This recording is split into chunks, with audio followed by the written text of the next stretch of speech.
저는 올해로 결혼 5년 차로 이제 30대 중반에 접어드는 여자입니다.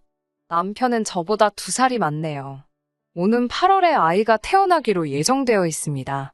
결혼 5년 차인데다가 저도 남편도 나이가 30대 중반으로 향하고 있는데 굳이 따지고 본다면 조금 늦은 감이 있기는 하지요. 우리 아이만큼은 부족함 없이 키우고 싶어서 조금 욕심내느라 늦어졌어요. 홀시모 모시고 살던 남편도 그렇지만 저희 집도 사정이 넉넉한 편이 아니어서 시작이 조금 어려웠거든요.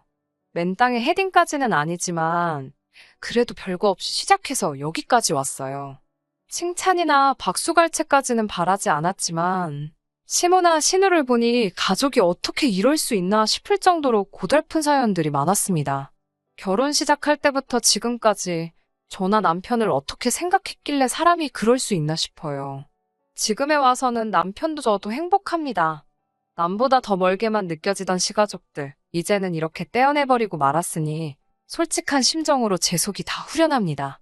아니, 굳이 따지고 들자면 신우와 시모의 갑질은 결혼 전부터, 남편이 저를 알기 전부터 시작되었겠네요. 남편과는 연애 1년 반이라는 길고도 짧은 시기를 거쳐서 결혼까지 결정하게 되었어요. 저도 30을 바라보고 있던 상황이었고 연애하면서 둘이 너무나도 잘 맞았기에 결혼을 결심하는 게 그렇게 어려울 건 없었습니다.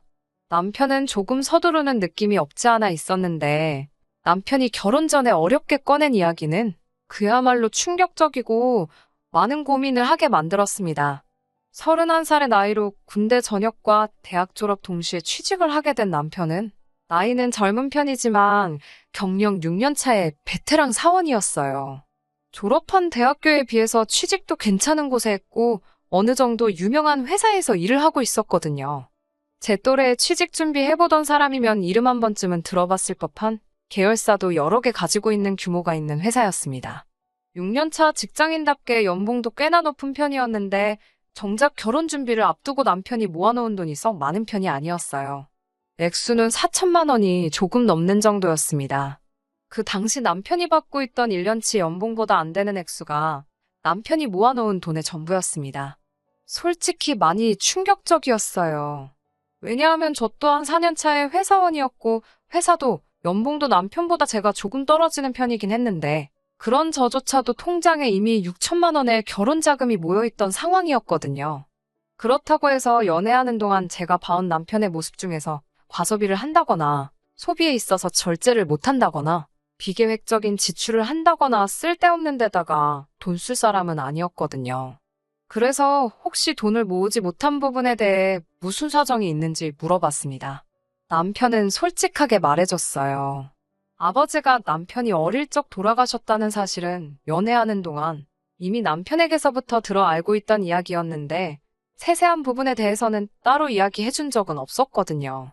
남편은 당시 홀시모 모시고 살면서 위로 누나가 한 명 있는데 누나도 아직 결혼을 하지 않아서 셋이서 다 같이 살고 있었어요.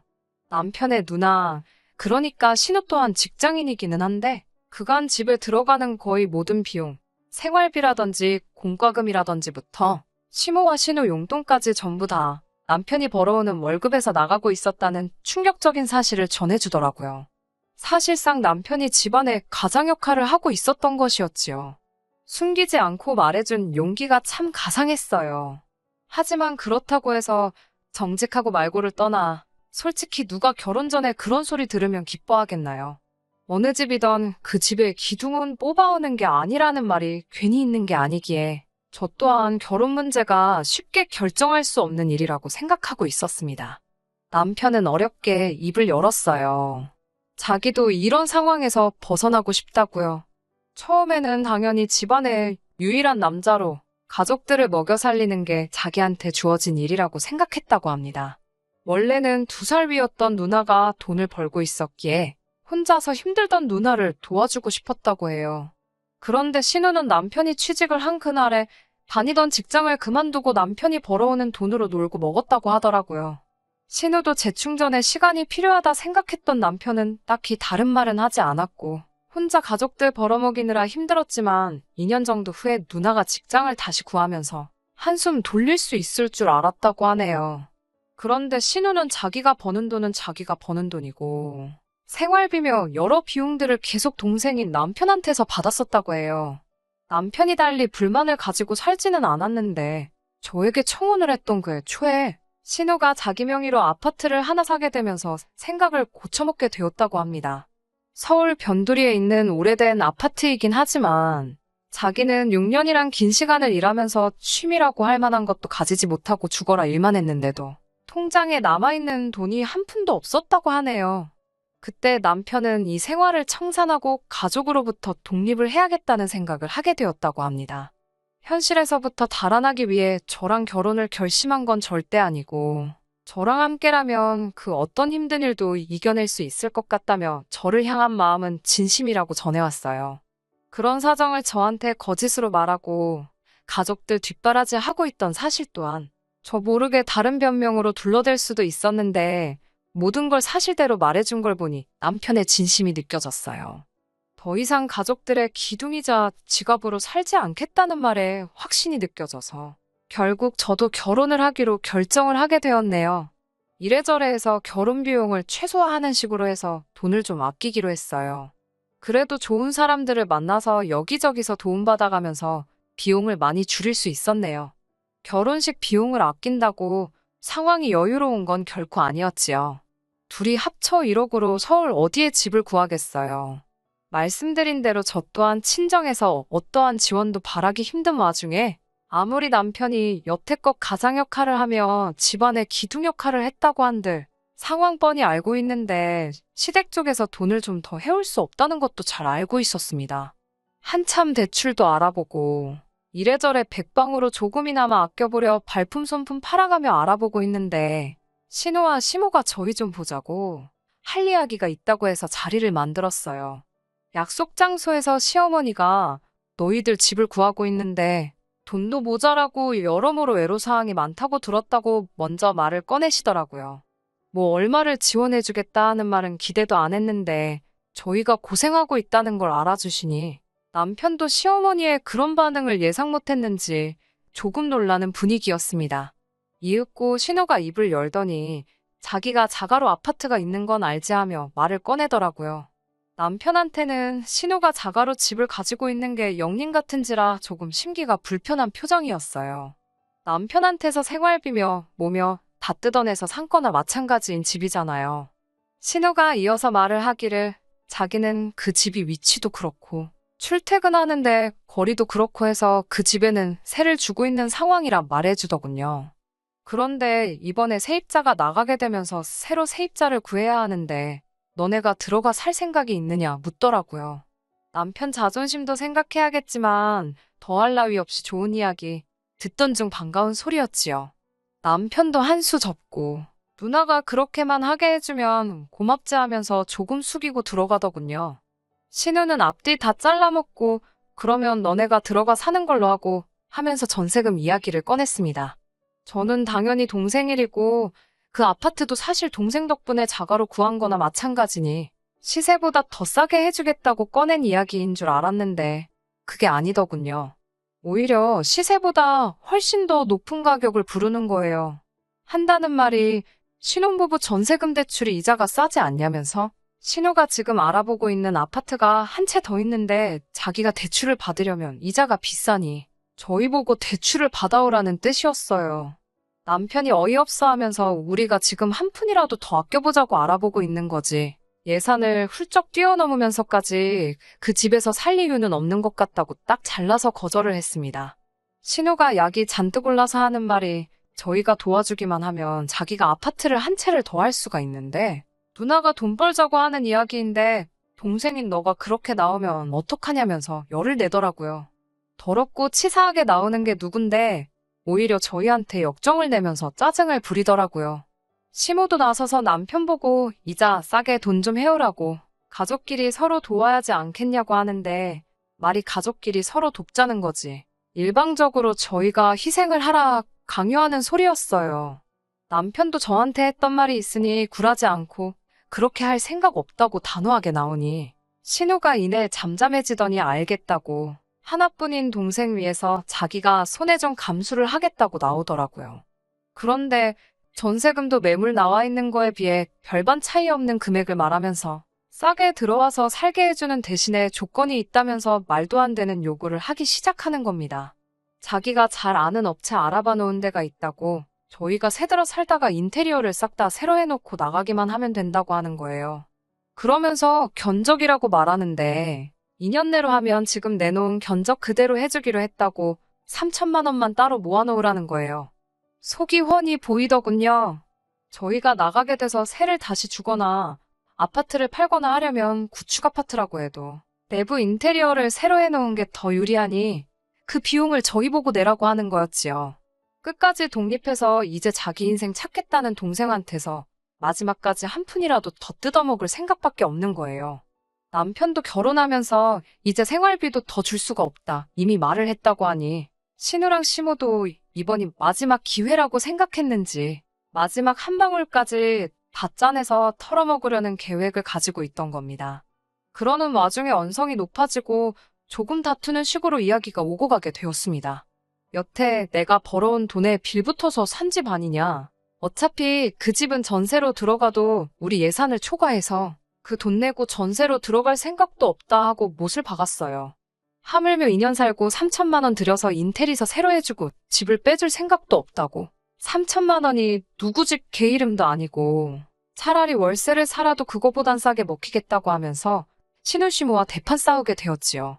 결국 시모와 신우와는 더할 이야기도 없었고 연을 끊고 사내 어쩌네 하면서 헤어지게 되었습니다. 가족끼리 연을 끊겠다는 말이 남편에겐 상처일 법도 했는데 오히려 이렇게 된 게 후련하다고 하면서 저한테도 크게 마음 쓰지 말라고 이야기를 해주더라고요. 겉으로는 아무렇지 않은 척 하지만 속은 말이 아니겠구나 싶었습니다. 그렇게 저희는 결혼을 하게 되었어요. 결혼식도 스몰 웨딩보다도 훨씬 더 조촐하게 했습니다. 어차피 시모와 신우가 연을 끊겠다며 결혼식도 불참하겠다 선언을 했거든요. 신혼집은 교통도 불편하고 집도 오래된 빌라였지만 저희 형편 안에서 가장 좋은 조건으로 구해서 들어갔어요. 어차피 맞벌이 부부였고 둘 다 같은 목적을 가지고 있었으니 그 생활이 힘들거나 하지는 않았습니다.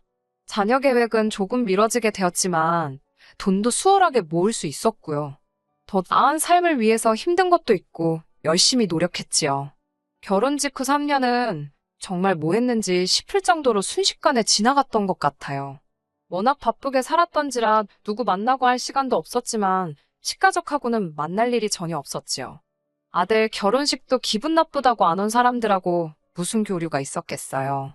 그런데요, 어떻게 제 연락처는 알아낸 건지 신우한테서 전화를 한 통 받게 되었습니다.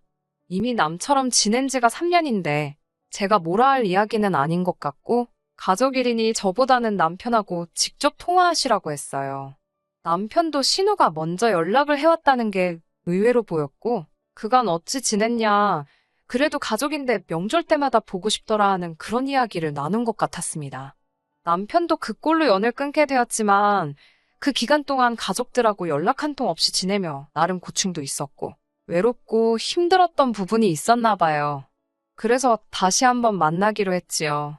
약속 장소에 나갔는데 신우와 시모가 먼저 도착해서 저희를 기다리고 있었습니다. 멀리서부터 반갑게 손을 흔드는 두 사람 모습에 남편도 어느 정도 벅차오르는 듯해 보였어요. 시작이 안 좋았지만 이제부터 잘 지내볼까 생각했던 그 마음은 신우와 시모와 인사를 하자마자 날아가 버리고 말았습니다.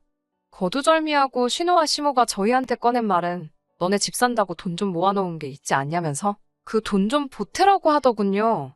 자기가 알아봐 놓은 대박 아파트가 있다면서 지금 사놓고 몇 년만 묵히면 큰 돈이 될 거라고요. 그때랑 다르게 저희한테 빌리는 거고 집값이 오르면 저희 목도 좀 쳐서 돌려주겠다고 하는 겁니다. 남편 표정은 실망한 기색이 역력했어요. 시간이 지나 앙금이 사라지고 오해가 풀렸다고 생각했는데 고작 한다는 말이 그때랑 다를 바 없는 이야기였으니 말이지요. 그때 저희가 자기 제안을 거절해서 그때 보고 있던 아파트를 놓쳤다면서 그 집이 지금 얼마인지 아냐며 손해가 막심했다고 하더라고요. 돈이 없어 못 산 걸 가지고 저희 때문에 손해를 봤다는 말부터 시작하니 무슨 기대를 하고 이 자리에 나왔나 싶었습니다. 아무튼 그때 저희 때문에 손해본 것도 있지만 다 용서해주겠다면서 이번에는 두 번은 오지 않을 기회이니 가족의 일원으로서 동참하라고 하는 거예요. 영끌을 하려는데 대출받을 곳도 없고 하니 영 끊고 지내던 저희들 돈이 필요해서 불러낸 주제에 뭐가 저리 뻔뻔한지 싶었습니다. 이런 이야기 하려고 부른 거면 그냥 여지껏 그랬던 것처럼 영 끊고 지내자고 하고 남편은 자리에서 일어났어요. 신우는 어떻게든 돈을 마련해야 했는지 그러면 너네 어차피 집 사야 되지 않냐면서 자기는 돈이 필요하니 자기 명의 아파트라도 사가라고 하더라고요. 남편도 나름 지푸라기라도 짚고 싶은 심정이었을 것 같네요. 이러나 저러나 저희가 이제 집도 알아보고 싶었고 신우가 돈이 필요해서 금매로 내놓는 집일 테니 조금 싸게라도 해주면 신우는 필요한 돈이 생기는 거고 저희도 적당한 집을 구할 수 있는 거고 가족 간의 불화도 해결되지 않겠나 하는 기대였나 봐요. 마지막이다 하는 심정으로 남편이 얼마에 해줄 건데 하고 물었는데 역시나 우리 신우 그냥 넘어가는 법이 없었네요. 워낙 오래된 아파트고 위치도 위치인데다가 단지도 작아서 재개발 이야기가 10년도 전부터 있던 곳인데 아직도 재개발 소식이 없어서 서울 집값이 그렇게 오르던 와중에도 집값이 변동이 전혀 없는 아파트였어요. 그런데 신우가 그 아파트 가만 냅두기만 해도 10억까지 올라갈 아파트라고 하면서 3억짜리 아파트를 저희 보고 5억에 가져가라고 하더군요. 몇 년만 지나면 저희들 앉아서 5억을 버는 거라고 하면서요. 남편이 자기가 무슨 기대를 한 건가 싶은 표정을 지으면서 누나 지금 미쳤냐고 제정신이냐고 한마디 하더라고요. 세상 어느 멍청이가 3억에 매물이 몇 개나 있는 아파트를 5억을 주고 사가겠냐고 하면서 제발 정신 좀 차리고 내 돈 털어먹을 생각 좀 하지 말라고 일침을 날리는데 제 속이 다 후련하더라고요.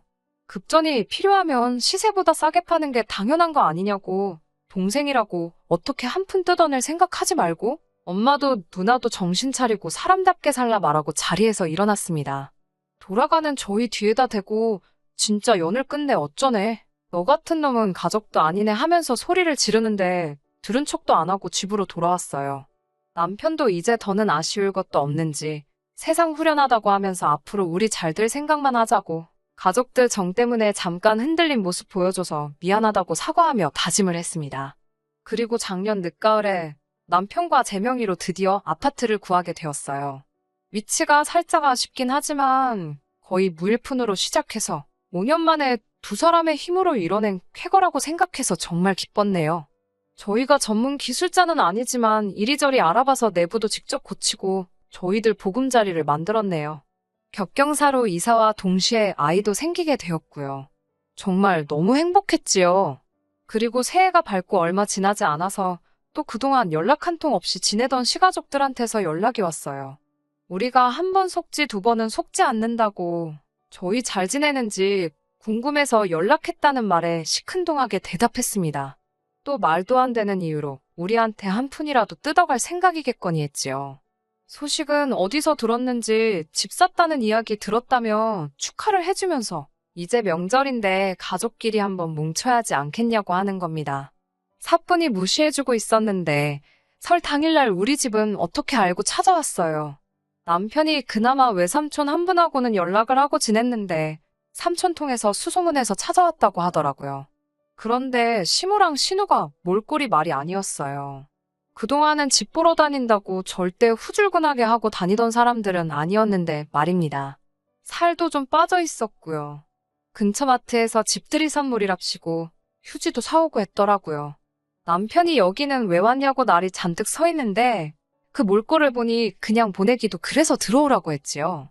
집을 둘러보더니 잘해놓고 산다고 보기 좋다고 하면서 웬일로 가족 같은 말을 건네주더라고요.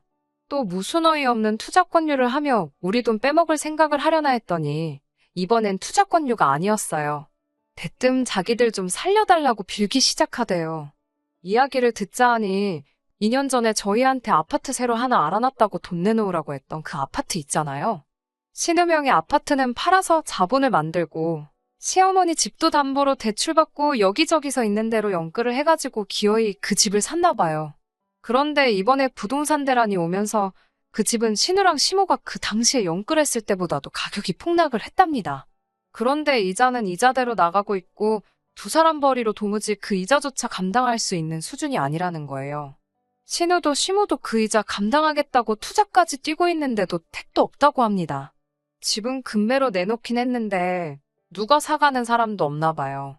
그 집이 정리되는 대로 빚잔치하고 저희 돈도 다 갚을 테니까 팔릴 때까지 이자 내는 것 좀 도와달라고 거의 바짓가랑이라도 붙잡을 기세로 제발 좀 도와달라고 울부짖더라고요.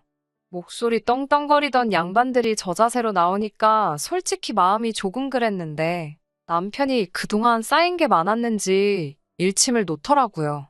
누나나 엄마가 내가 가족들 도움 필요로 할 때 뭐 하나 도와준 적이 있느냐면서 어떻게든 나한테 한 푼이라도 더 가져갈 생각만 하던 사람들이 이제 와서 도와달라고 하면 자기가 도와주겠냐고요.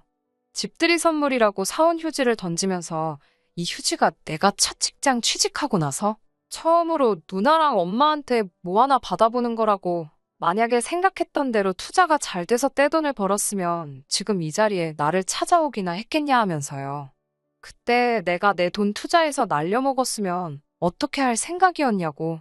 이렇게 된 거 다 자업자득이지 않냐며. 일 없으니 제발 가라고 엄마나 누나나. 제발 염치 좀 챙기고 살고 이제 진짜 두 번 다시 우리 앞에 나타나지 말라고. 속 시원하게 한마디 하더라고요. 얼마 전에 연락이 왔어요. 어떻게 신우랑 시모는 그 아파트를 정리하기로 했나 보더라고요. 손해가 막심했지만 그래도 다행인 건 빚은 남지 않았나 봐요. 아직 시어머니 집이 있으니 두 사람 빚 없이 지낼 곳도 있고 사는데 지장은 없을 건가 봐요. 신우랑 시모가 눈물로 용서를 구하고 앞으로 두 번 다시 돈에 관련된 이야기는 하지 않겠다고 다짐을 하는데도 남편은 단호하게 그냥 거리 두고 지내자고 못을 박더라고요. 남편은 가족과 완전히 등지게 되었으니 마음 아픈 일이겠지만 이미 5년을 연을 끊고 살았는데 어느 정도 이겨낸 것 같아 보이더라고요. 사람 쉽게 변하지 않는다고 지금이야 맘고생이 끝났으니 저럴 수도 있는 거고 아직 완전 쫄딱 망한 게 아니니 또 무슨 건덕지만 생기면 안 좋은 일로 얽히게 생겼으니 그냥 이렇게 있어도 문제 없다고 그냥 앞으로 우리 인생에만 집중하고 행복하게 살자고 하더라고요. 10년간 속에 삭혀만 두고 담아두고 있던 말을 했으니 남편 속이 얼마나 후련했을까 싶어요. 저도 제가 나서서 남편과 시어머니, 신우 사이를 이어주거나 하지는 않으려고요. 다른 사람도 아니고 자기 가족들 문제니 해결할 생각이 있으면 남편이 어련히 알아서 잘하겠지 믿음이 가네요. 남의 집 기둥은 뽑아오는 거 아니라고 해서 걱정했는데 괜한 걱정을 했던가 봐요. 저희는 새 보금자리에서 곧 태어날 아이와 함께 행복하게 살 계획입니다. 끝까지 들어주셔서 감사합니다. 오늘의 사연은 여기까지입니다. 구독과 좋아요, 알람 설정 부탁드리고 더 좋은 사연으로 다시 찾아뵙겠습니다. 감사합니다.